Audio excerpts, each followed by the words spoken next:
We're Ashley and Sabrina. Your co-host for Ruck Up Buttercup podcast. Military life can be challenging, but also has its advantages. Come and be part of the unfiltered and sometimes unhinged conversations with fellow military spouses, Kayla and Laura, as we dive into the occasional rant and brave of military life. Share the stories that make us who we are, and showcase the amazing organizations and resources out there that make our lives a little bit better. Whether you're new or a seasoned military family, we all need a little extra love.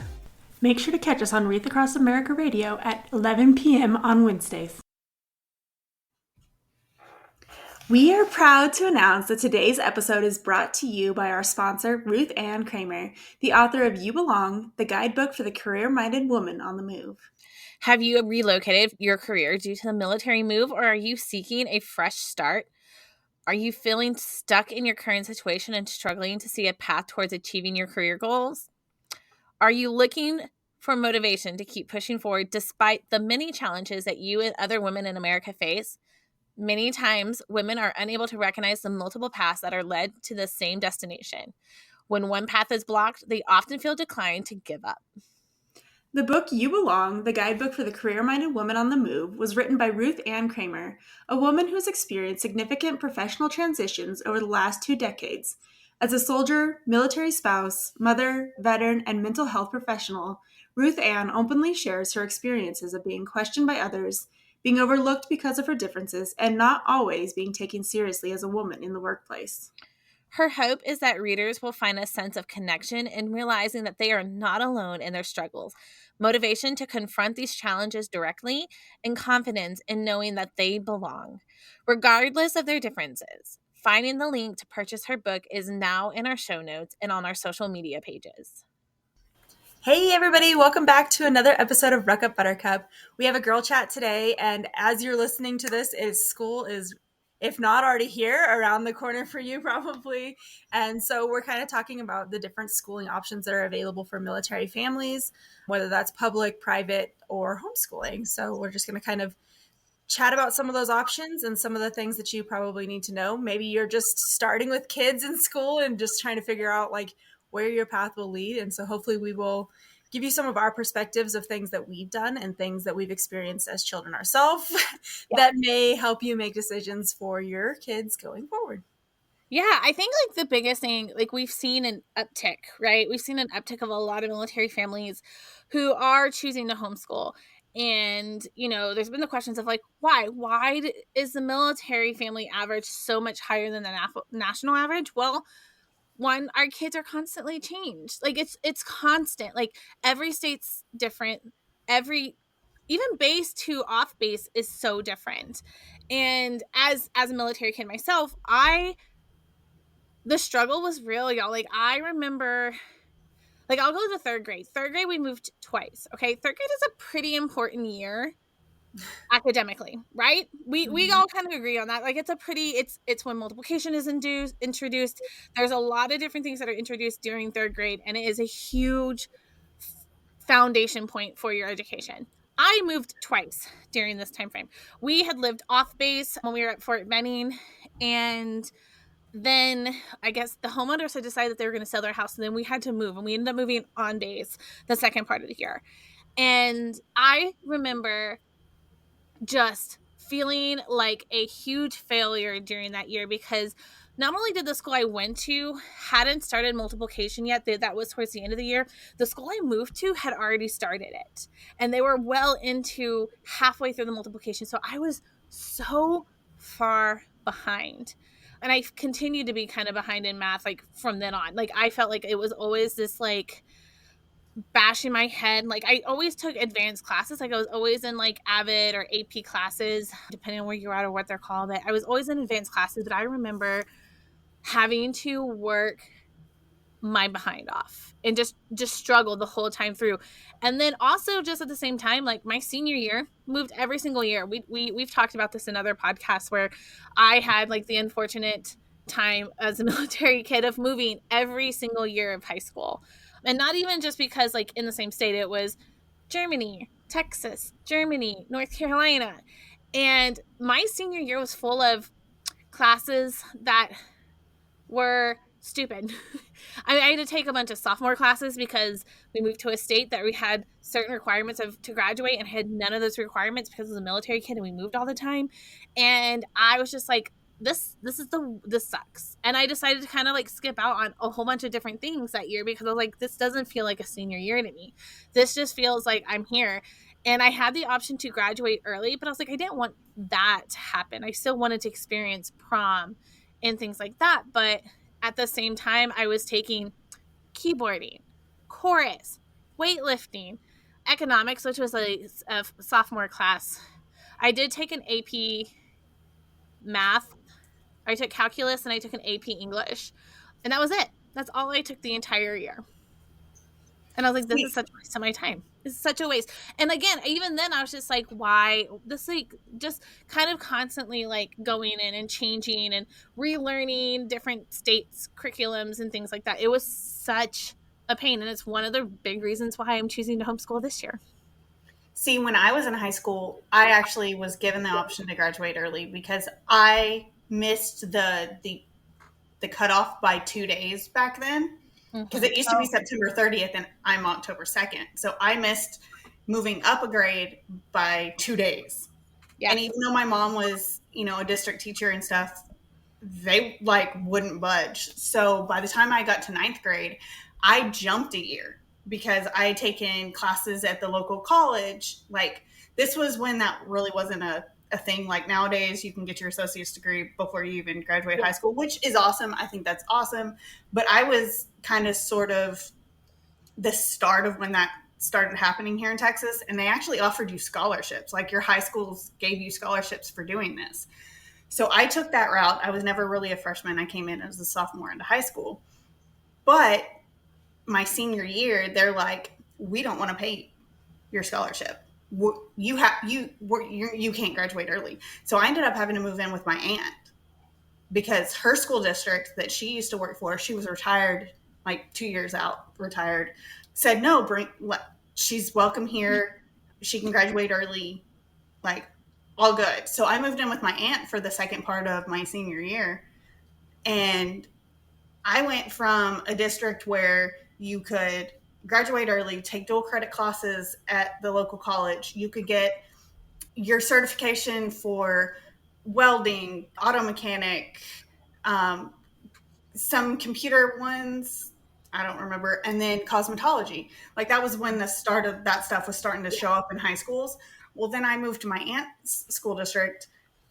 It didn't have any of that. So I didn't have any ag classes anymore. Luckily I had extra credits so I could drop all those. And I came in right at Christmas or right after Christmas. So like, oh darn, I only got half a credit. Like I was able to, and I still graduated early. And what was crazy is like back in my original, my hometown, I was just a number because we had almost 700 people graduating probably in my graduating class. And this was in the early 2000s. So that was huge back then. Nowadays, I kind of don't feel like it is, especially in Texas. But then I moved to a school district where I became in the top 10. Like, what? But because I was a transfer in, I didn't get that like designator on my transcript, which really didn't matter. But well, I feel like that, like those are, you hit on a few points that I think are important. One is we see a lot of military kids kind of just get by. They just do what they have to do to get through school. And as someone who did that, as someone who had my twin sister move away from military life in the middle of high school and went to live with our biological dad, like because she didn't want to move all this. Because like we knew we were going to be moving so much. Like we just knew it was going to happen because of the Sergeant Major's Academy. Like we just knew. And so she kind of there was a lot in play for her decision making. But one of those big decisions was because she just didn't want to go to a different high school every single year. And I there was a time where I had kind of wish I had done the same thing. Like I had wished that there was a time where after the Sergeant Major's Academy, which was my sophomore year in high school, when we were moving back overseas, and we didn't know that we would only be there for a year. We didn't know that they were going to close that installation down and my dad would have to move to a different location. And when we were trying to decide what I was going to do for my senior year, I had like thrown out the idea of like, well, maybe I'll just go stay with grandma. Like, I don't want to move in with my dad because there's 3 other girls there, but I can go live with grandma. I can go to the same high school my parents graduated from. That would be fun. But it ended up working out that we came back stateside because my younger sister is autistic and she was going to be a freshman my senior year. So they made the decision of we'd split the family up and we would move back stateside and my dad would do his year and another year in Germany by himself. And then he was supposed to come back to Bragg after that year. So we kind of just made that. It was more a decision for Caitlin because obviously like she has an EIP and all that kind of stuff. So like they wanted to make sure she was grounded. I guess their thought process was I could handle it. Cool. There were so many things. I feel like there was so many things that I missed out on. Like, I missed out. Like I played a lot of sports. I did dance. I did cross country. I did softball. I did a lot of different things in high school. I was, on the MUN club. I did all these things, student council, all that. And I feel like I just was a part of them. I never got to do anything more because I never was there long enough to prove to that teacher or to that coach or whoever was there that I could be more. Now, granted, I was a varsity player every single year that I did play, but at the same time, I ended up not playing my senior year because I was just like so fed up of proving myself and all these other kind of stuff. So that I kind of like took that out. And that was just like another aspect of things that like as a military kid, there are so many things that we miss out on. And I feel like, especially right now, like, especially in the last couple of years with recruiting, like, some of these kids are getting recruited in like 7th and 8th grade and NIL deals. And we're talking freaking millions. And Texas just passed where, like, or I don't know if it's passed or it's about to be passed or it's being talked about, but I saw it that high school kids can now or are going to or something like that even be able to get like recruiting stuff in high school. NIL has been just blown up. Like, I think it's a great thing, the colleges can pay, especially some of these colleges. We just held an event at the Coaster for App State football, and they did for recruiting for juniors in high school. Yeah. So going into seniors, or are they going into juniors? They're juniors going into seniors, or they're just juniors. And this was just a recruiting event, and they came out 4 different days last month, and the amount of money that they spent on just this one activity. Oh, I'm sure. Like, whew. But like, I never had that opportunity. Like that was thing. Like there was never that opportunity of, do this. Like it was just, and then it made me like looking back, I wish I had gone into the military. I wish I had done 4 years of service. I wish I had done it sooner because I ended up doing it, but I was married after, and I had done I'd already gotten one of my degrees at that point. I was working as a NICU nurse, and it's like, why didn't I just take my freaking nursing degree and skip, like do basic and then skip? No, but that's okay. I saw the bonus that I was going to get, and I was like, I'll take that one. Yeah. But I mean, my thing with it was I just had such a bad taste in the military lifestyle in my teens. I even swore up and down, like if you were talking to Ashley at 16, maybe even 17, I would have been like, I'm never marrying a soldier. I'm not doing it. I have no desire to be a part of the military life anymore. I was that upset with how things had turned out for me. And now as an adult, I look back and be like, okay, my parents really didn't have a choice. Like, yeah, they could have done geobatching. They could have split the family up and things like that. And it could have been different. But at the same time, but you also know that struggle because you're about to have to do it. I do understand it now looking back. And then I kind of tell myself, okay, well, Ashley, if you didn't move high school every single year, you wouldn't have been able to go to all those, live in Europe. You wouldn't have been able to meet all the people you have met that have become like family to you. I would have never met Jeremy.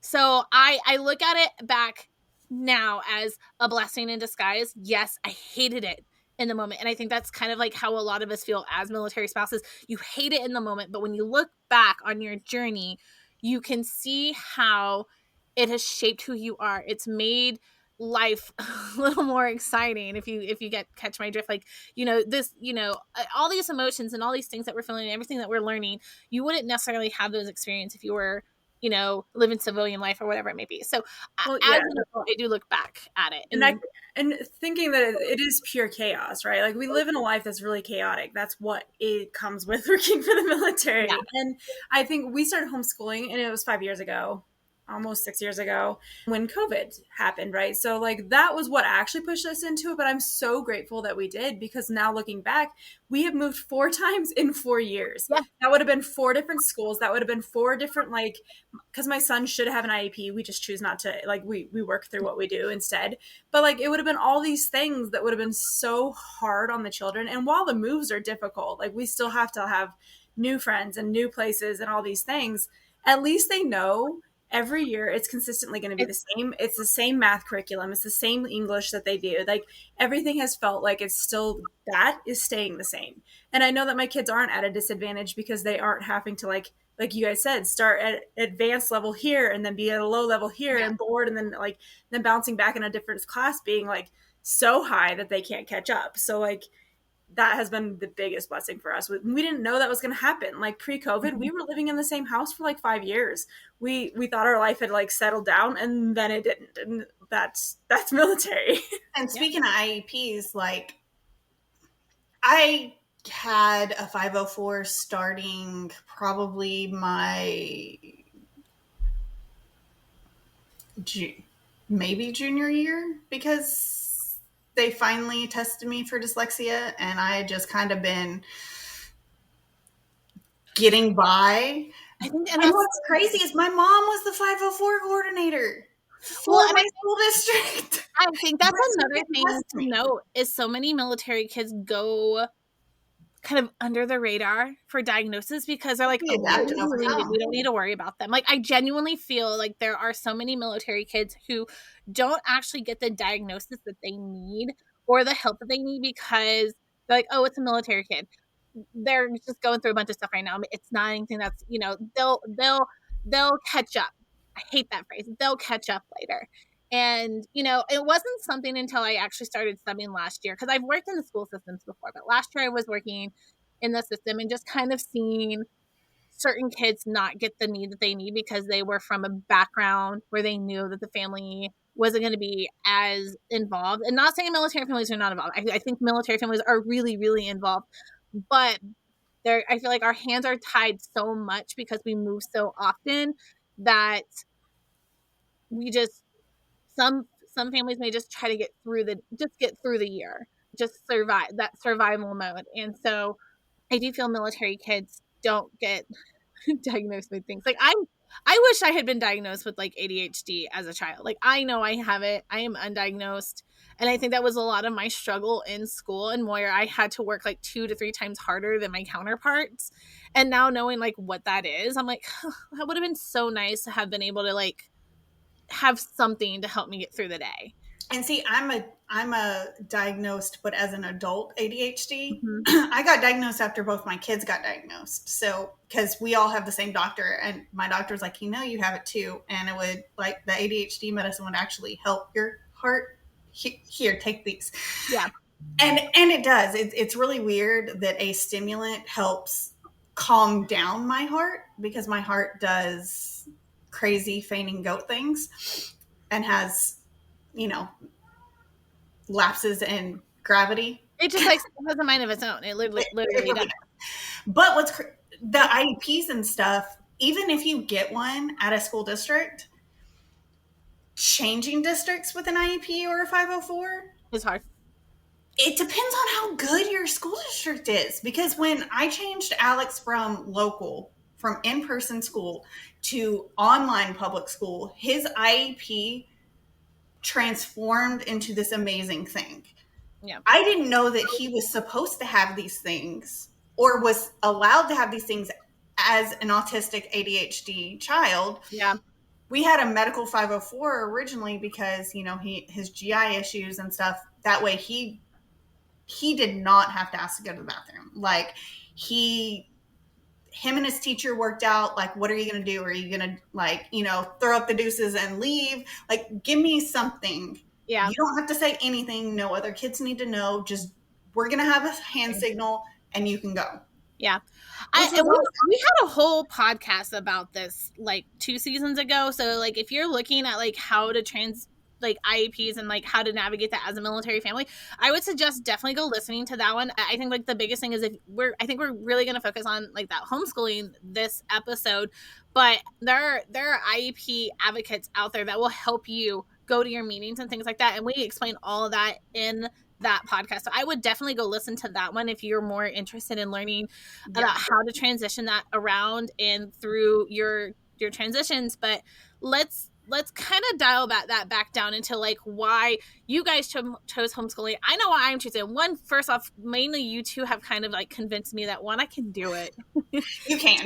Two, I think it's just going to be really, really, I mean, there was a couple of decisions of why I chose to do it this year. One, that gives us the flexibility to do what we want to do when we want to do it. With Jeremy being on an unaccompanied tour to Europe, this gives us that flexibility to do homeschooling wherever we are, and we could go visit for a longer period of time. Whereas if we're in the traditional school, we would only be able to go during like Christmas break or spring break, and that limited us to like a week, maybe 2 weeks if we took him out of school for like a week. But I just no. And then also just like I know in the next 3 years is going to be this huge roller coaster of transition. I know that we may potentially only be in Georgia for 2 years and then maybe move for 10 months and then move again. Like there's so many, Jeremy's at that rank right now where he is going to be moving quite a bit.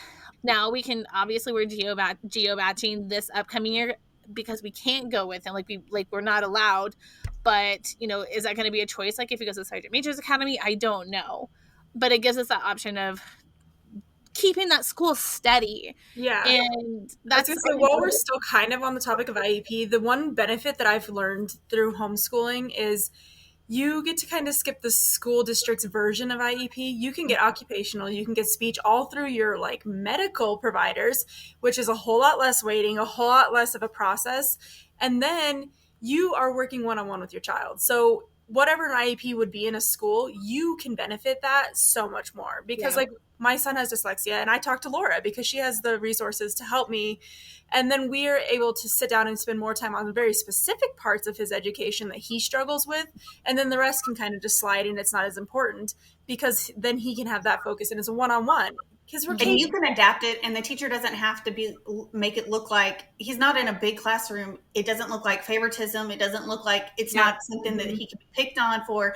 You can just get him the tools that he needs, because I still to this day use things that I learned or figured out help me, but my dyslexia is still like, my kids will be like, Mom, how do you spell this? And I'm like, hold on, we're Googling this because how I think it in my head doesn't look right.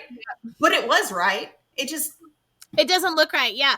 And I think that comes down with like a whole bunch of different like types of diagnosis. Like there's some times where I'm just like I'll write the word and I'm like, that doesn't look right. And then like, you're like, let's just Google it.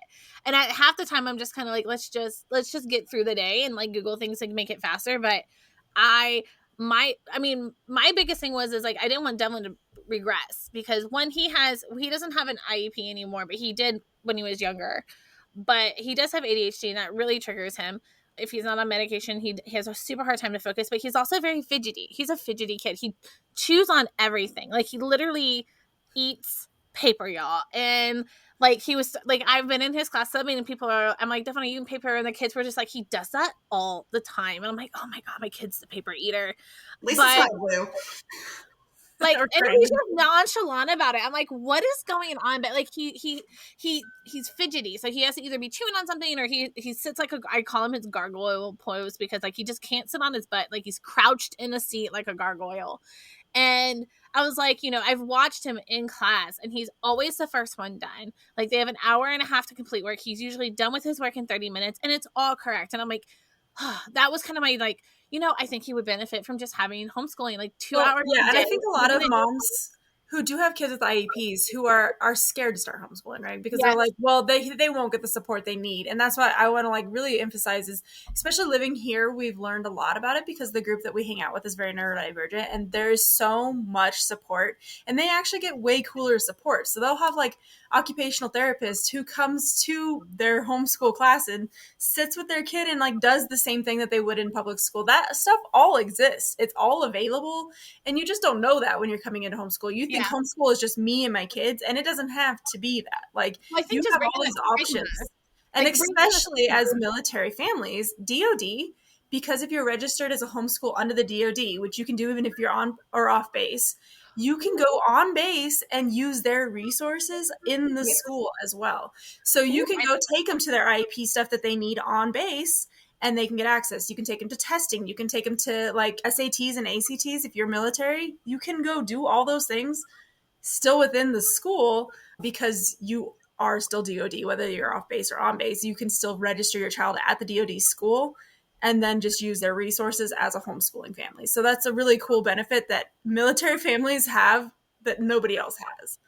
Yeah, I remember when we lived overseas, we had a group of homeschooler kids that still did the sports. So they would come, they were homeschooled during the day, and then they were still on all of our sports teams, and they were so fun. Like they were on the cross country team with me, and then I know they played soccer with Brittany, and so like we were able to build that friendship with them, but knowing that we wouldn't see them through the day. And I think one of them did one of the clubs as well. I can't remember which one, but I think like the biggest thing is like breaking that stigma of like homeschooling's not bad. Like there's that, like, you know, like if you're homeschooled, you're weird, or if you're homeschooled, Everybody's weird.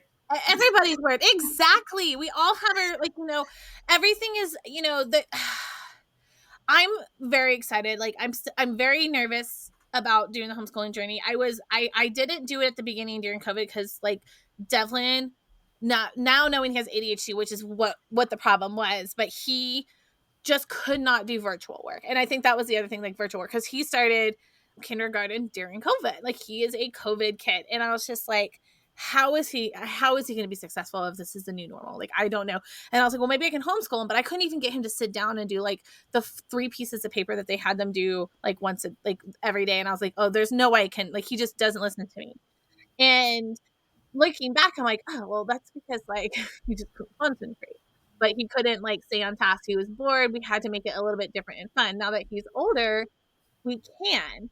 And he's very excited about it. Like both of them are super excited to homeschool. Only have to do like 2-ish hours, 2.5 hours, 3 hours of schoolwork a day, and then be able to do other things. And so, and I love that, you know, there's so many options out there to use. That was what's been overwhelming for me, is what program to go with. Do you make your own? Do you purchase a program? I'll say that I was a little shocked by the dollar amount of programs. That at first I was like, ooh, I don't know if we can like afford this per se. But then like think about like all the money I spent throughout the school year. I was like, oh yeah, this is nothing. It's not. But then I kind of like, after talking to a couple of different people, I think talking to Sabrina, I was like, I think I'm going to create my own curriculum. I think we're going to, you know, make sure we have all the basics in there that they need to learn for that year, but make it our own, because it's going to be more beneficial for me. Yeah, I think the biggest thing coming into homeschooling is to take, there are a bunch of different tests that you can take online that like figures out your teaching style and then how your kids learn. You need to know how your kids learn. So that's why if you'll hear, if you're kind of joining the homeschool world, is unschooling and like taking like deschooling and getting that out of your system first. Your homeschool shouldn't look like a public school. You don't need posters. Like it doesn't need to be that way, because you're going to have so much one-on-one time that they're not going to be sitting in a classroom. Like you're saying, it's going to be 2 hours maybe, and that's school, right? Like they're done. But you need to know how you can teach. So if you're not a leader teacher type person, making your own curriculum is going to end up in burnout by the end of the school year. Like you're going to be like, I can't continue to put together lessons. I can't continue to do all this.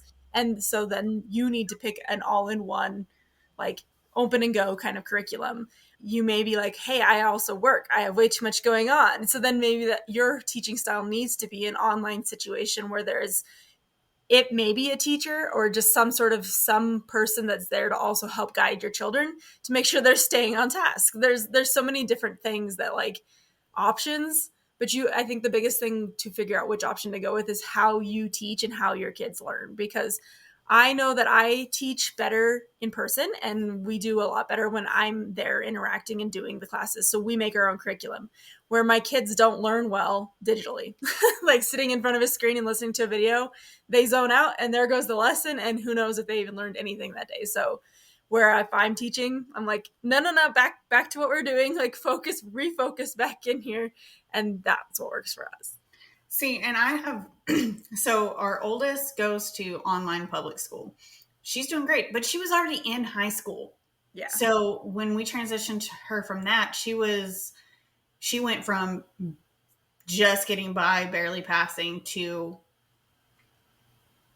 ABs, A's and B's. And it's like maybe one B, two B's, and then the rest are A's. And so and high she's school's so doing different great. too. Like we're looking at that for Kira. Like we may go from where I'm teaching to she's online because Yeah, and she does great. Alex does great, besides the fact that it was still Texas online public school. Mhm. So it was still that same curriculum that he's autistic. So writing a creative writing thing is like pulling teeth.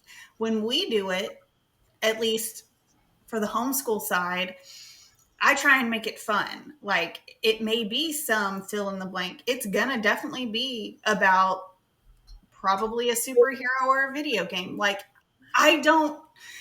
if he can do it, why am I don't see the need for it to be about something that he is not interested in and is never going to be interested in, is not going to care just because that's what the curriculum says. As long as I think that's the coolest part of homeschooling is we have the wherewithal to be like, hey, we really don't need that. Like that is not an essential thing. Like my kids hate poetry. It is that's one of the pulling worst teeth and torture for my children to do poetry. So we skip that unit every year because it's just not important in my mind. As an adult, have I ever used poetry? No.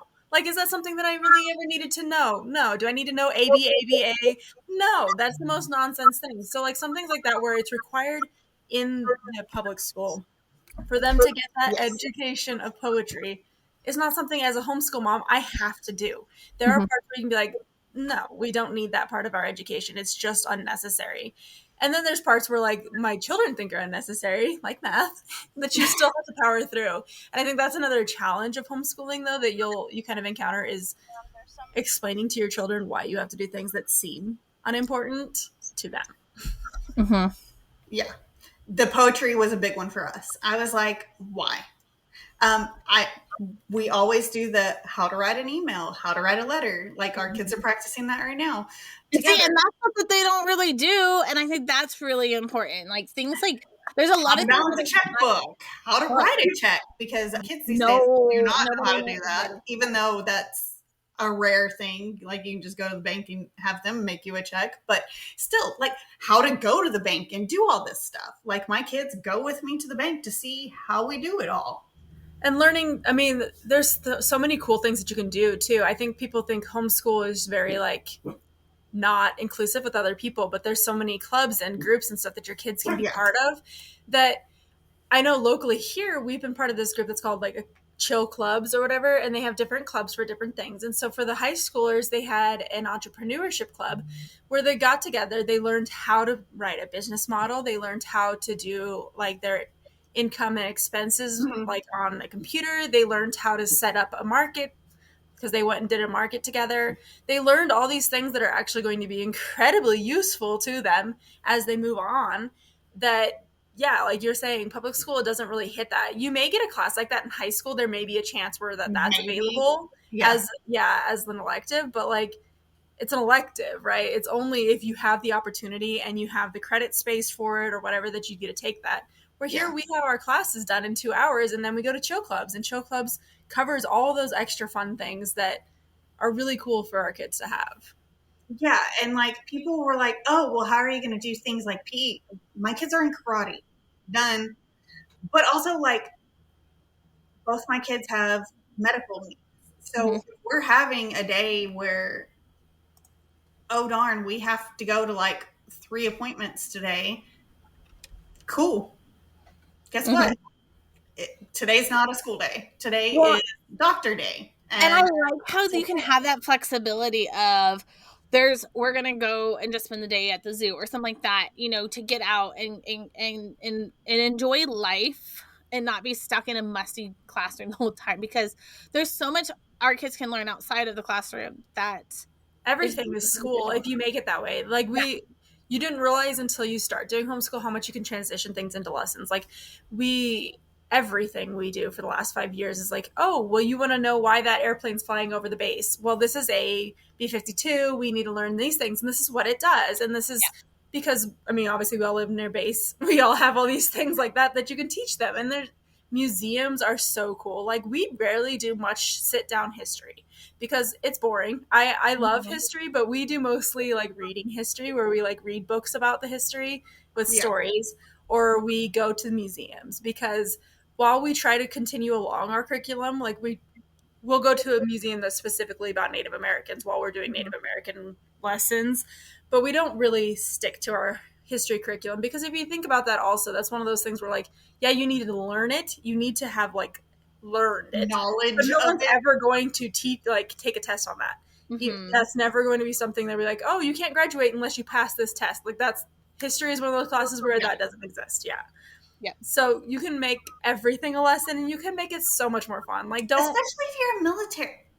Yeah. There's history. You're literally living on a base full of history. That is what I'm really excited for this year, is that we can, like, when we're overseas visiting, like Germany and Poland, that I can make that an educational trip as well. Like we can I'll send you some of my favorite Polish spots. We might not just stay in Poland. We might travel too, because I'm anticipating to go like 3 weeks, like 3 to 4 weeks. Like we can't live there, but like go we can stalk visit. my Facebook.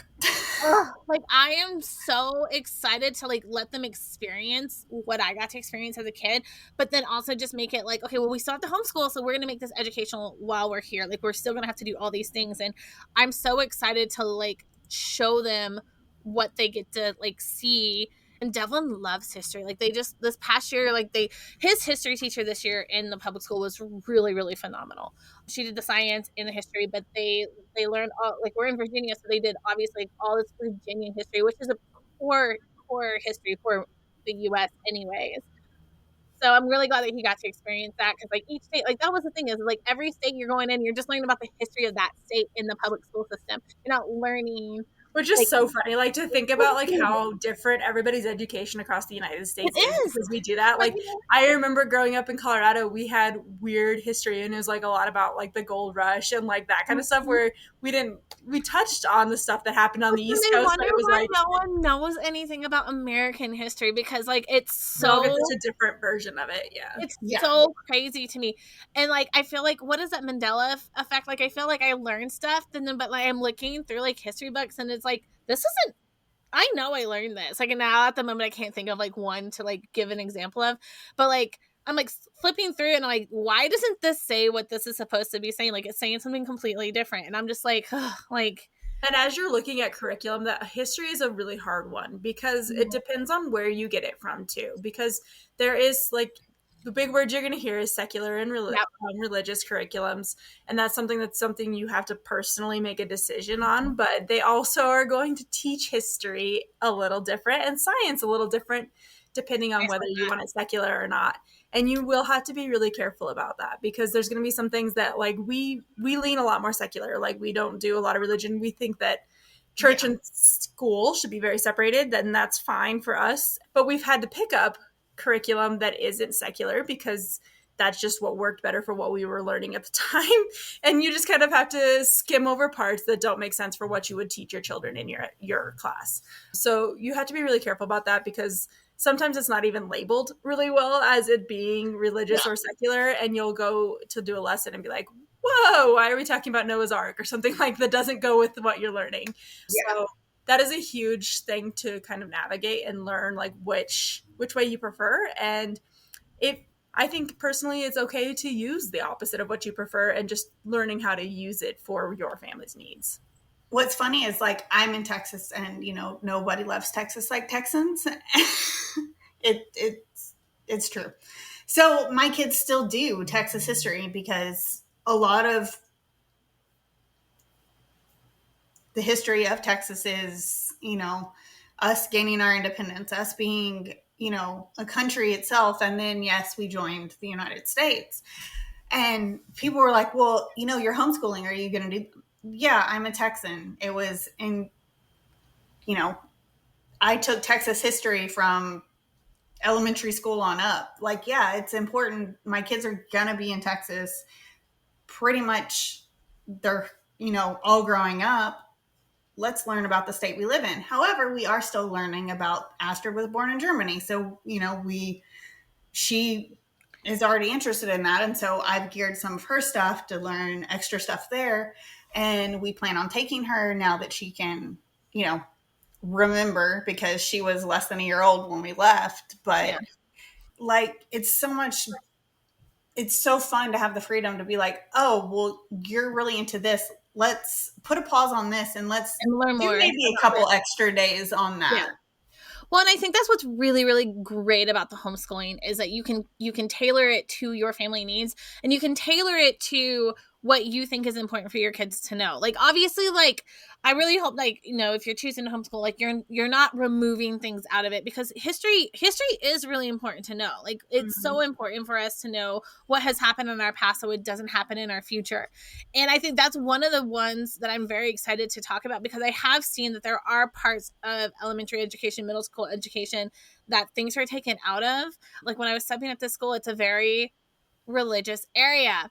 And boy, oh boy, did I like run into, well, my mom says that that's not true because of, X, Y, and Z, Jesus Christ, or anything like that. And I'm just like I get to teach my kids what I feel is important that they need to know to be better humans for our future generations. And I think that's what's really important to me, is to making sure that they have all the tools set up. Now, I don't plan on homeschooling forever unless my kids want to stay homeschooled.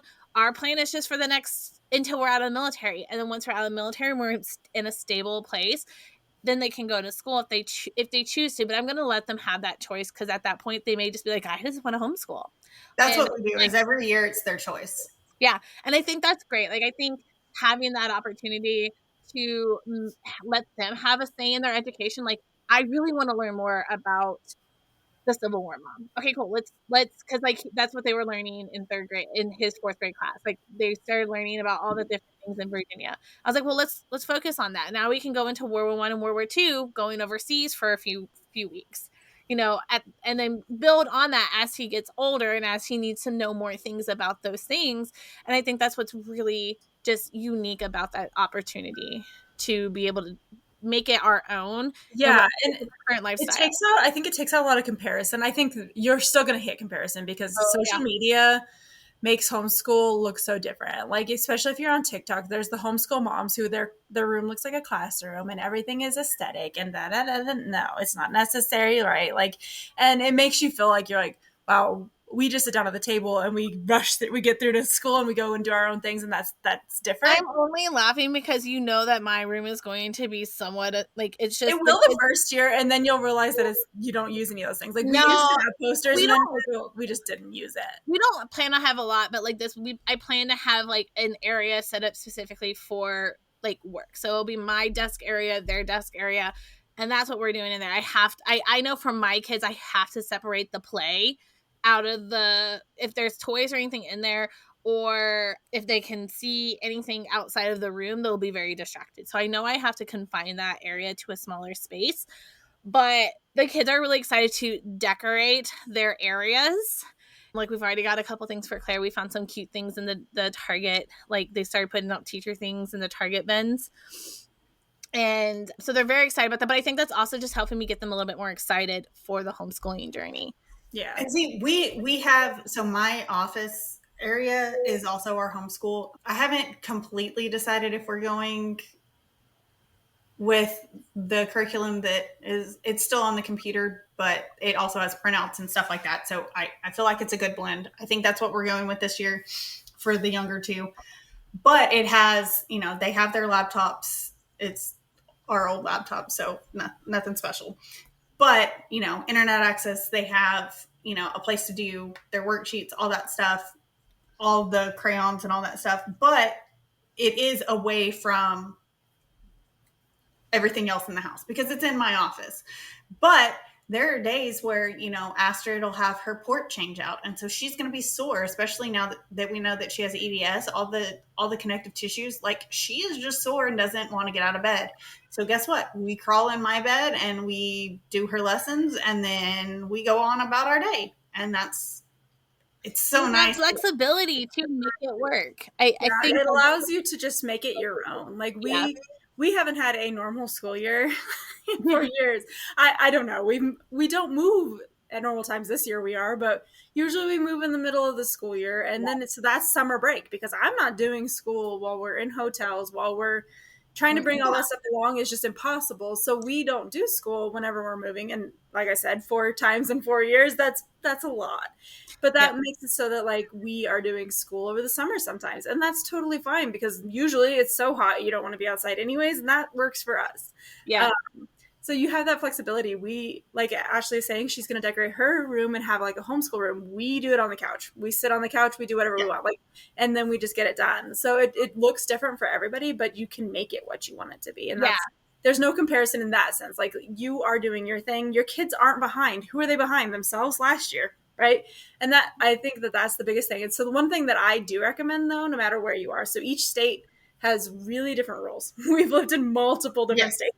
They all have different rules. Some have funding, some have whatever. But the big thing is, I would consistently do, and have kind of taught people over the years, is still to do your annual tests, because some states don't require it, and that's fine. Like, it's nice for you to not have to do it, but it's really, really good for you to have it, because while you're not comparing, like, my kid's falling behind the public school, you don't have to worry about that. Like, who cares? Because by the end of the high school, you'll be done with high school. It doesn't really matter. You don't want your kid to fall behind themselves. You want to know, like, hey, last year in reading, you hit everything you need to learn. They don't have to be at, like, my kids are not, neither of them are at grade level on every single thing, but they're a year ahead of where they were last year. And that's all that matters to me. As long as we're consistently going forward, they'll catch up. And honestly, I don't know many actual high schoolers that are like, they don't fall flat that first semester of college anyway, if that's where they're going. Because and I don't think it really matters schools. If you plan on homeschooling. I think it would matter if you are homeschooling with the intent of going back to public school, to make sure that they are on track. But if you're planning to homeschool through the entire time, I think, like, as long as, like Sabrina said, like, you're going forward and you're meeting those, by the time that they graduate, they are hitting. There's a lot of people who get nervous about that, like, getting back into public school situation, but I think also you're going to realize really, really quickly that you go through curriculum so much quicker, because you can sit down and do 2 lessons in one day and still be less time than you did at school. So your kids are really unlikely to fall behind, because unless you just stop teaching for some reason, they're probably going to go back and they're going to be like, holy crap, we're so far ahead. Just because it is so much easier to teach 2 children versus teaching 25 children in one room. Yeah. Well, and then you have all those different speeds and spaces. So, like, they're taking like a week long to teach one lesson. Kids are picking it up on some pick it up on day 1, and there's still kids who won't pick up at it at all. And I do think that, and that was, again, one of my biggest reasons for, at least for Devlin specifically, was he would be so, like, just happier and more, like, in his zone if he could just learn at his speed, which is not the same speed as other kids. Yeah. So there's 2 more things I think we should touch on. Is socialization.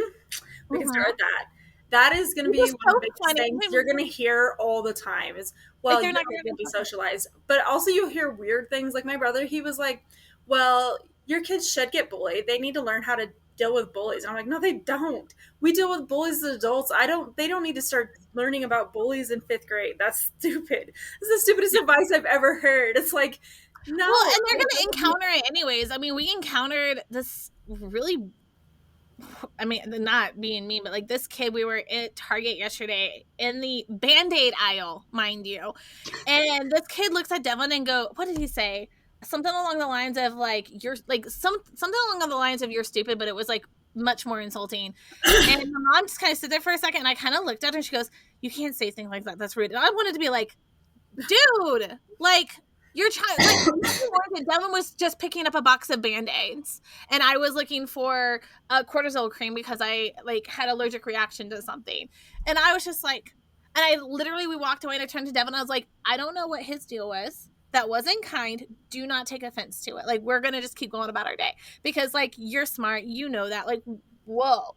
They're going to run into that no matter what. Like, playground, the community pool, wherever you may go to, they're still going to experience that. And I love that. Well, maybe it's just us because we're so busy. But, like, my kids are never going to be antisocial. Like, my kids are always surrounded by people. We have our military community, which is a community itself, you know. And I think what's now is homeschooling is becoming so popular, right, that there are all these homeschooling groups. There's big groups, there's just smaller groups getting together because big groups kind of give them anxiety. Like, there's so many people that you can kind of connect with that your kids are going to be fine. I mean, you got to think about us as adults. How much socializing do you really need, though, also? Like, what is super essential is to be able to communicate with other people, your peers, and more importantly, not your peers. Like, you need to also be able, like, that's what homeschool brings you into this community of a different perspective, because they're not just in a classroom with kids the exact same age. My homeschool group ranges from kindergarten through high school. And it is really cool because then we have games and they have things where they have to interact with people who are older, people who are younger. They learn leadership from dealing with the younger kids. They learn how to follow and listen to rules with the older kids. And it works out so much better. I think it goes back to like the olden days in the one-room school room, that the older kids would teach the younger kids. And I do that in my classes. Like with Kira, if I'm over them arguing about something, I'll be like, fine, you teach him his lesson, because she's already done that lesson, right? Like, especially in math, you teach him. Because if you guys are going to keep fighting, I'm not going to sit here and deal with fighting. So you teach the lesson so she learns, is refreshing on classes that she's done years ago. And he gets to learn from somebody else's perspective, because we all, especially as neurodivergents, we can all relate to, we learn differently. How I do math and how I learned math is not how my teachers taught me. I definitely had to reteach myself a lot of things. Well, and so math, it's nice for her to get different perspectives on how she works through a problem versus how mom taught her how to work through a problem. And so it's that's nice. the other thing I like about homeschooling is the way they're teaching math nowadays in public school. I'm like, why?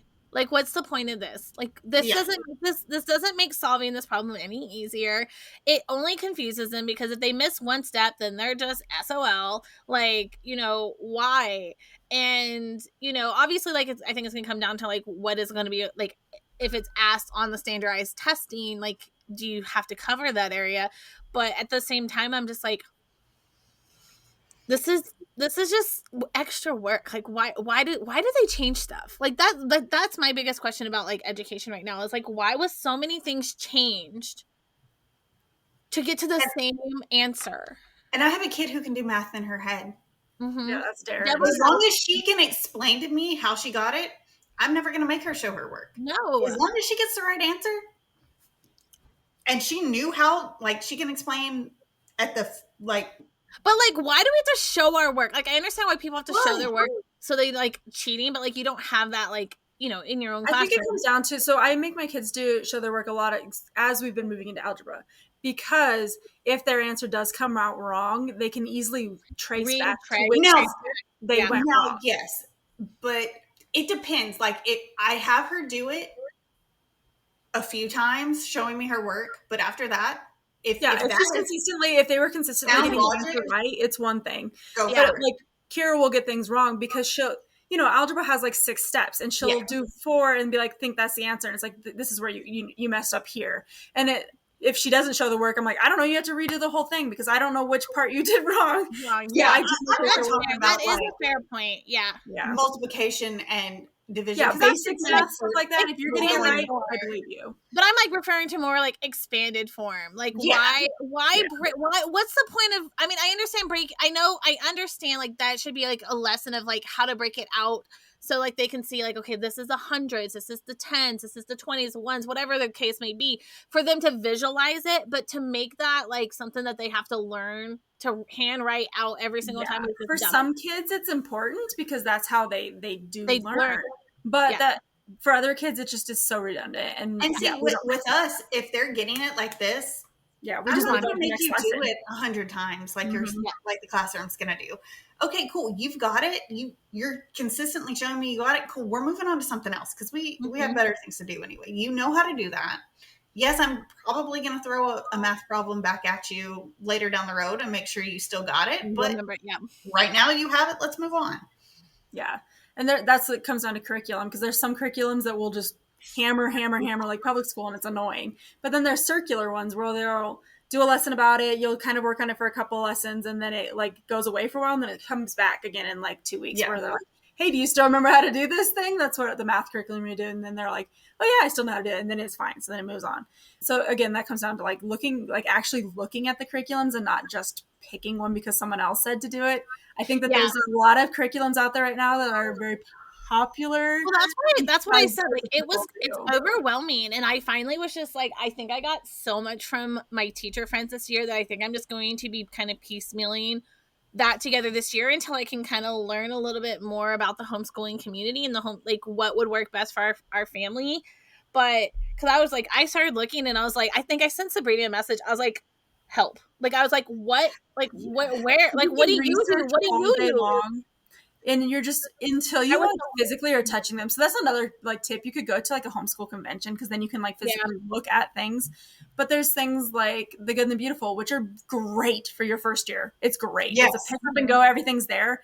But as you go and do homeschool for years, you're going to realize it's not really that good. I've had so many friends that started there and are like, we can't continue to do it because it's too much like public school, and they repeat things so much that they do it too much. And here and there, it's great. Like they have some things that you're like, oh, let me print this because I know you definitely grab. I love their science units. They're really fun. Like you can still take.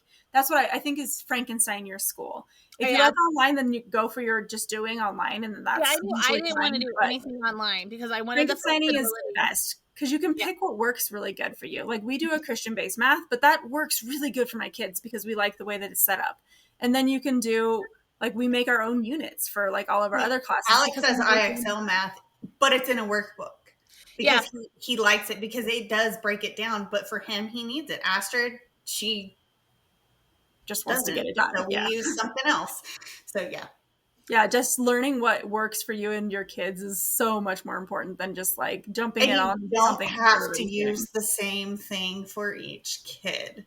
Yeah, you shouldn't probably. You probably shouldn't because I mean, I feel like maybe the science and stuff you can because science is science. It's but so fun. Yeah, and what's nice is if your kid gets super into something in science, then on that kid, then you can get some extra and do that. Yeah. But the science stuff is the science stuff. And, there's some people that are like, oh, well, I don't like that public school teaches my third grader about body parts. Okay, cool. Then skip it until you're ready to tell them about all that. It's so annoying, but my kids have been in and out of a doctor's office. My daughter walked into the OR in kindergarten, but that's just my opinion. Yeah. I think that sheltering kids nowadays, especially in today's society, is just setting them dangerous. Up for failure. It's dangerous. I will die on that ship. I think that they should know the proper terms of anatomy. I think that they should have the sex talk very early nowadays, just because of what I have personally seen. I've seen some of the crazy shit. I feel like different versions of the sex talk. Like it doesn't need to be. You alter it for the appropriateness. Yes. Age appropriateness, but it needs to be something that's happened every single year. There needs to be it just needs to be there. And I think, and obviously, I do personally think that is a parent communication, but at the same time, there are so many parents who have never had this conversation. I mean, I remember there are parts of my sex talk. I mean, we actually had home or health in school. Like my kids' school here in Virginia, they don't even have health class. Like there is no health class whatsoever for elementary or middle school that I was aware of. And I was kind of blown away because I remember taking health in 5th grade in 6th grade in the DARE program, which is that even a thing anymore? I think it is, but it's called something else. Like just having those It can't conversations. be like the same as it was when we were. No, because but I mean like I remember having going into the health class and talking about female anatomy and periods and things like that, and going like I don't even remember my mom ever talking to me about any of Mine that kind didn't. of stuff. Like, and I I don't. think that's just a huge, like, having a communication. Like, now having had a teenage daughter, we're so comfortable with everything. Like, she'll come Yeah. over and we track it together on my phone, so we know exactly. She's like, when's it gonna start? Like, where's the shark on your calendar? Like, because we have mark it on my calendar as a shark. And she's like, wait, when do I need to make sure that this is ready? Or, like, when do I need to go shopping for these? Like, we have that open communication, and I think that helps because of homeschool. And the Yeah. way we do health class, instead of, because I do have a boy and a girl, and it would be really weird to do it together, I bought them each the girls book and the boys book thing that you can get. Yeah. And I just am like, hey, you need to read this year. They both did it. I think Darren did it last year. Like, we got it for him last year. And so Kira probably was in 4th grade or so around then. And we just were like, hey, I got you this. I gave him a notebook and I said, write down your questions. Then we'll just write back and forth in a notebook. Because my kids get really embarrassed in person. But then in the notebook, they can write the question. I just respond it and then send it back to them. And it's been really nice to not, like, it's still there. They get all that education because those books have everything. Not the sex talk particularly, but how sex works and, like, how your organs work and how, like, why these things happen with your body. And it's been really nice for us to have that kind of communication instead of, like, direct, awkward, like, this is your lesson on health. And see, I just feel like if you don't think your kid hasn't heard about any of this by age 3rd grade, you're delusional. I'm sorry. Oh, yeah. Like, I mean, whether YouTube, the school, or TV has taught it to them, they've seen it. Other kids, like, oh my goodness, like I mean, we had kids vaping at this school as early as 6th grade. Holy cow! Jeez. Like, they're not. They are getting what they want and when they want it. Like at the like, and I think that's like one of the other reasons why I was like, okay, like I know my kids are going to be exposed to these things. I know that, but at the same time, like I kind of want to take them out of that environment and let them be kids to be kids. Like, so that was the thing. You guys were like, oh, homeschool kids are weird. They are weird. But you know what?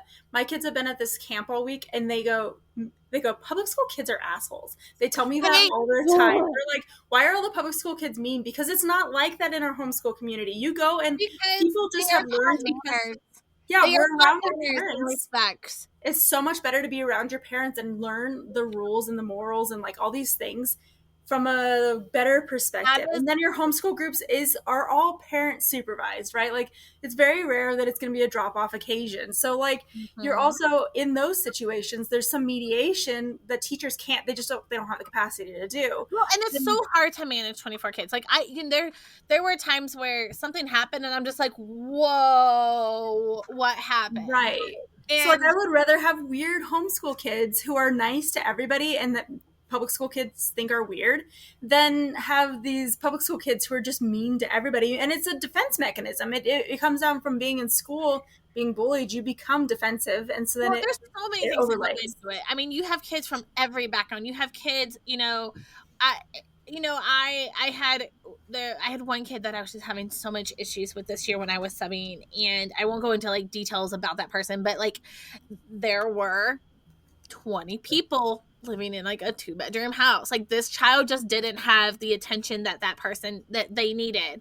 And so it was a lot of behavioral disorders and a lot of, attention seeking behavior and things like that. And you can see those individuals. You can see the kids like, who are undiagnosed and they're just labeled as a bad kid, and they're just constantly getting like in trouble and things like that because they don't have the support that they need. And so then, and then and then like the tattling and the, like, I was like, when did I step into a mean girl movie, y'all? Like, I literally told that to a bunch of 3rd graders like the last week of school. I was like, when did I step into a mean girl movie?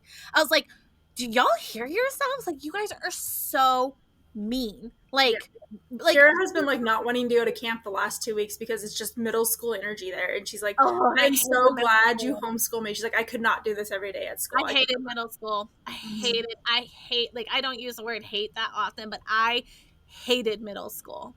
So Astrid is because she's in the weird in between age for karate, but they also don't want me to have to like bring Alex, then wait an hour and a half, then bring Astrid back. So they let her go to the like older kids class because it's Alex's class then Astrid's class, and she can handle it. I mean, she's teeny tiny, but she has some high school girls in there, and oh my gosh, the stories she comes back telling, because she's like, I have all the tea I need. I don't need to go to school because those girls every week, twice a week, spill everything in this karate class, and it is hilarious. I mean, obviously, like if she had ever said anything that I was like, hey, they probably don't need to be saying that in karate, I'd say something to the instructor, but it's nothing. It's like, oh, this person wore this, and she's like, I don't even know who this person is, but they don't know how to dress. I mean, and it's so funny that you said the word dress, because like I remember my like going in high school, middle school, like the dress code and things like that,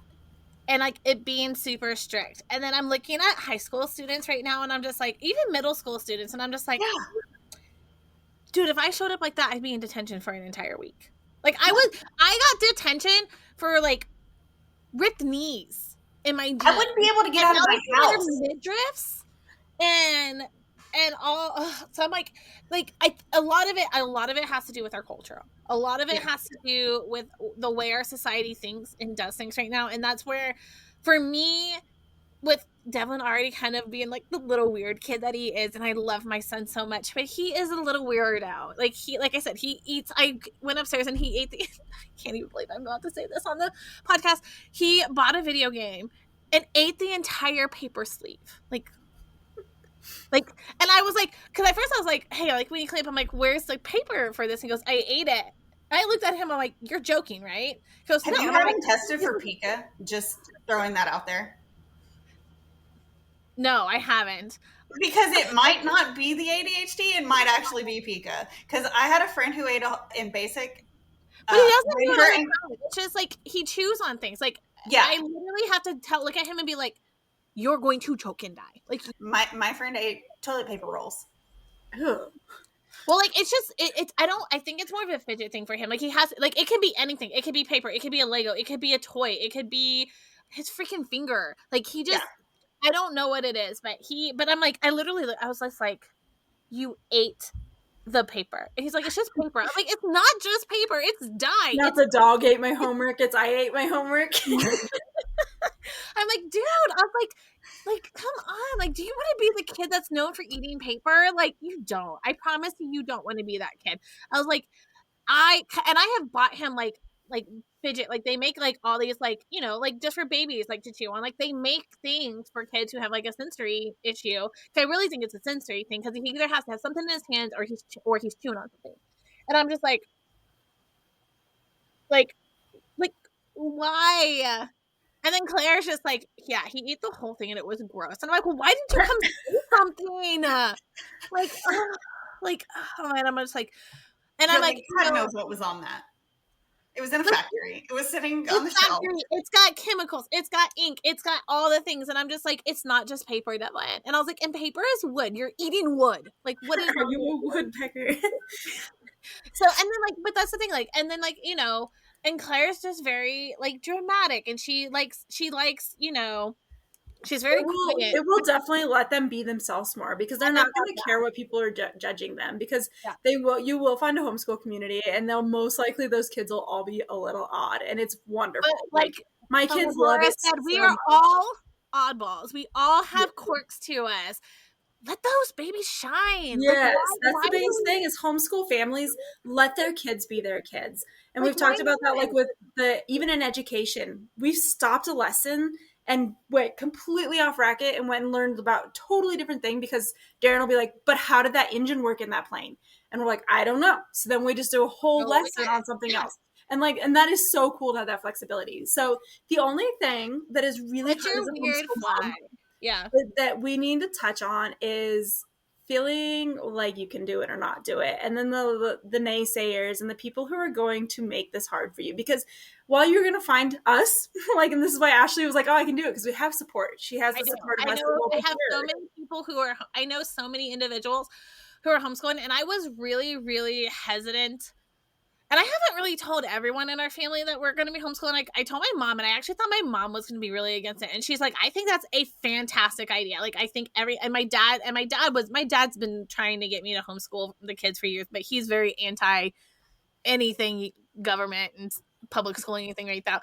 But like, I haven't really kind of confirmed it with Jeremy's side of the family or anything like that. And there has been a lot of hesitation of like, will there be support and stuff like that, and like my understanding and things like that. But at the same time, like, if you surround yourself with people who understand, that's really all that matters. Like, find your, like, I know we preach this, find your tribe.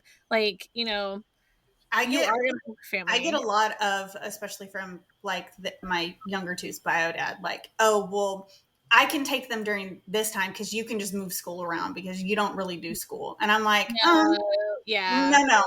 We're still going to stick to how we do it. Kids need a schedule. They need structure. They do. And so I base it off of Chloe's schedule because she's with Houston ISD. Even though it's an online public school, she still has a school calendar. And that's what my kids are based off of. And so when she has holidays, they have holidays. I give them off. Most Fridays, we do just something fun. I don't do like, most of the time we can get what we need to do for the week done in 4 days, not all 5. But that makes it where he can't be like, well, you don't have a set. No, I do, because we're going off the oldest. And so, no, this is when this happens. Like, you have to still have.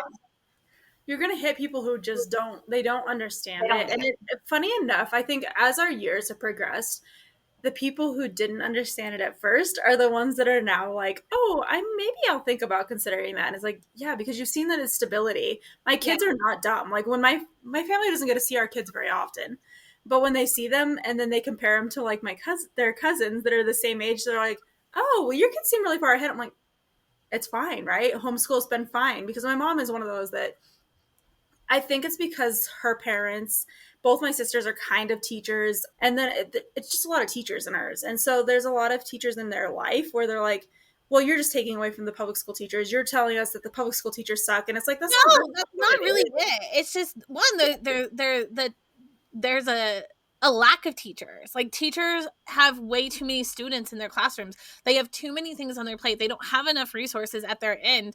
And that's not their fault. Like, I literally would, like, that was one thing that kind of like opened my eyes, like, working in the school system this year. Not that I didn't know about it, but like kind of like seeing it hands-on firsthand, like realizing like their hands are tied in so many ways. Like, there's only so much that they're allowed to do. There's only so much they can do.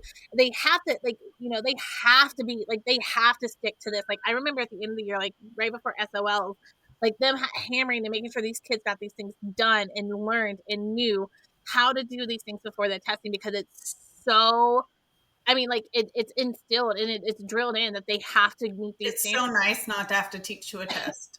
Yeah. And for someone who is a horrible test taker, I love that, because that was my biggest struggle. I was a horrible test taker. Even in college, I had a college professor who was just like, I would be doing horrible on tests. And he came up to me one time and he's like, Ashley, what is da da da da? And I would be able to tell him. He's like, well, you got it wrong. And then he'd be like, what is this? Da da da da. Give him the answer. And I was just like, I just have test anxiety. Like, I literally will second guess everything. And he's like, you know this, so why? And I was like, I don't know. This is just something I've struggled with my entire life. Like, yeah, it's a really cool thing about homeschools. You don't need to, like, some states may be a little bit more specific on like showing what you've done, but still, even then, through 8th grade, most of them won't require grades. So like, my kids don't have to stress about like whether they're going to pass or fail a class, because they turn in their work to me and we go over it together. And if something's wrong, they redo it. Yeah. And instead of getting a bad grade, they just have to redo work. And that sucks for them. Like, you need to do it right the first time, especially it's on things like writing assignments where I'm like, you knew you didn't put the effort in and you're still going to have to redo it. But they don't have to worry about test grades. Now, when you get to high school, which we're a year away from, that definitely has to change to some extent. Like, you have to make sure that they're presenting that the work is getting at the right level. Otherwise, they shouldn't be passing. And you can't just be like, yeah, they learned that. They did that. Like, it gets different as you get older. But it's nice that my kids never have to worry about like the grade point average, whether they're passing classes, because as long as they're continuing to do the work throughout the year, and then we do that test, to prove at the Yeah. end of the year, like, yeah, you've done I stuff. mean, that can be so disheartening. Like, I remember like passing out tests and stuff like this past year, and then kids just kind of look at their grade and then just literally shutting down because, you know, seeing them like try. So, and now some of them didn't try. There are kids out there who just don't care. Like, they just don't try. But then there are kids out there who are trying so hard, but they're just not getting it. And like, they're just like, that is such a, when things are so like, you have to learn the standard and you have to get a good grade in order to test it and get a good grade, like, it does affect a kid's morale, and they're Well, not. yeah, and I want my kids to learn to love to learn, Yes. because I am a learner, like, and will forever be. And I will just take and learn about random things just because I'm interested in it, and I want them to have that. Like, that's what the homeschool. I want them to learn that learning is fun, and public school doesn't always give that opportunity to kids because of the things we've talked about. We've talked about bullying. We've talked about the testing expectations. We've talked about not getting it and falling behind, like people just not helping, the support isn't there. Like, there's so many reasons to homeschool, but especially as military families, we talked about the transitions. There, Yeah, that's the it biggest is such one. a huge thing. And I'll attach the article that we were reading before we came on here, and like just why there's so much that has changed, because it's just really hard as a military family to try to continue to do the same public school route when there's so much transition in your life. And then and like, it's really nice because like you can easily, at least most of the larger installations, I feel like there are established homeschool groups. You can reach out to an education liaison. They should have information about homeschooling themselves. Like, yeah, they mostly work inside the schools, but their job is that as well. And you know, there's different programs out there. Like, when we're going to Benning, and they have a homeschooling like gym class at the YMCA, and I'm like, oh, that's fantastic. Like, one thing I Yeah. can get them out. Use your military benefits. I definitely Uh-huh. like, we can't as civilians use the DoD stuff, but definitely go in and talk to your DoD schools. And that's a good place to start if you're thinking about homeschool, because they can get you the resources. They will connect you to the homeschool groups that are attached to the base. They have so much information. They could probably, I mean, there's so many things that I don't even know what they could probably do, but I know we were able to access some of that when we were overseas because that was our only American school near us or whatever. But that's accessible at every base, and you can go in and start talking to them immediately. I think some of the DoD schools allow them to do part credit, so like you can come in and do your like the fun classes at school, PE and music and art, and then Like, you can do the testing, like, right? Like, you yeah, can sign up to do the standardized testing with them at the end of the year. Because like, I know for like Alabama and Georgia, I think you have to like, you have to file like, so like, we don't file. I don't necessarily. You have to file a letter of intent, but you have to be like with the school system. They're not yeah. just. So that's another thing with the DoD thing is it may have different exceptions too. You may not have to follow the state rules. Yeah, and I didn't know that. So I would definitely go into DoD school, even if you're not on base, and just be like, hey, this is what we want to do. How do you have access to resources? Because I think that's as an active duty military, that is the best and first place you should start, because they'll have the best information for you. Just be aware that if you do like have things for your kid, like the kids go up to the school to do like an art class or anything like that, be aware that you are going to have to provide transportation. That is the thing. Yeah, for sure. If they're you're going to have to take them and pick them up. I know that some people are like, oh, well, you know, I can't do that. Well, then that's something you have to consider. Like, yes, you are going to have to take them. I'm actually about to start looking into to see if any of the school districts around here will let Chloe come and do the cosmetology class there, so she doesn't have to wait till after, because she's done by noon. Or we can shift her classes and she can do her school. Let's go ahead and get her into something because she wants to go to the beauty college anyway. So why can't we start getting her? Yeah. Why can't she do? really Because cool it's about high for school juniors and homeschooling, senior years, junior and senior anyway. Why can't Yeah, I'll bring I her. think I don't care. that's what's great about the homeschooling thing, because like, that was one of my biggest like gripes growing up, is like, when we moved, classes were already full. I mean, like I said, I got stuck in just the most random classes because that was all that was available. Like, I did dance through all high school, but the dance class was full my senior year, so I wasn't able to do dance. So there's all these things that. Okay, I'll be there in a second. Oh God. Ooh. Okay, her ear is bleeding. I'll be there in a second. Go get a paper towel. I bet they were wrestling and her earring got yanked out. I just really struggled with like getting into the classes that I wanted to be in because of the transitions and the moving and things like that. And if you're homeschooled, like you may have those options a little bit better. Well, and what you can do is you can dual enroll through Yeah. different colleges. And like she was saying, like with the cosmetology, you can do that. And you have a flexible schedule where at the public school, those classes may have been available. But if you had to take this specific English class that was during that time where they had that flexibility, it wasn't an You option wouldn't to be able to you. do it. Yeah. So homeschooling, you can change it. Like you can be like, oh, well, this is at 2:00. Yeah, we should be doing math, but we'll just do math at 9:00 tonight. Like just whatever works for your schedule, and you can just shift it around. Yeah, so I'm actually later today. I have to follow up with all the school districts around here, even the ones on because the schools on post here are run by the off post school district, so they are governed by their that school district. So I'm emailing both because I don't care if I have to take her into Colleen or even into Harker Heights. Like, oh well, it's oh darn, I'll drop you off and go to Target. Yeah, like I'm literally over there in pretty much at least once a week anyway, so it's fine. But also she's about to start driving school anyway, so it can give us the opportunity to let her drive to that class and drive back and earn some responsibility and kind of learn how college works too, like how that's yeah. I mean, I would love if the college here did it because I would just enroll her in CTC and let my VA benefits do it. But the closest like beauty school is Temple, and right now that's not happening. Yeah. Especially because it's 7:30 to 4 every day, and moving school that much isn't going to work. Yeah. But if we can break it up over 2 years, then yeah. So I hope that anybody who's listening to this has helped. I know it's kind of scattered because it is chaotic. I mean, Ashley's coming into it. There's so much to it, but find somebody who knows and take everything they say with a little bit of flexibility, because what one person does is not going to work for every person. But research, figure out how you teach. That's my biggest important thing, is figure out how you teach, because if you try to teach like online and you can't keep up with what that is, then you need to be teaching in person. If you can't do in person because it's way too much planning, then you need to figure out an online curriculum. Like there's so much importance to how you teach, not just how your kids learn, because you will just burn out. And don't burn out, because then you're just going to feel like you can't do it. And it's already going to have a lot of people who are just going to be like, you shouldn't be doing this. You can't do this. Don't say it to yourself. Yeah, exactly.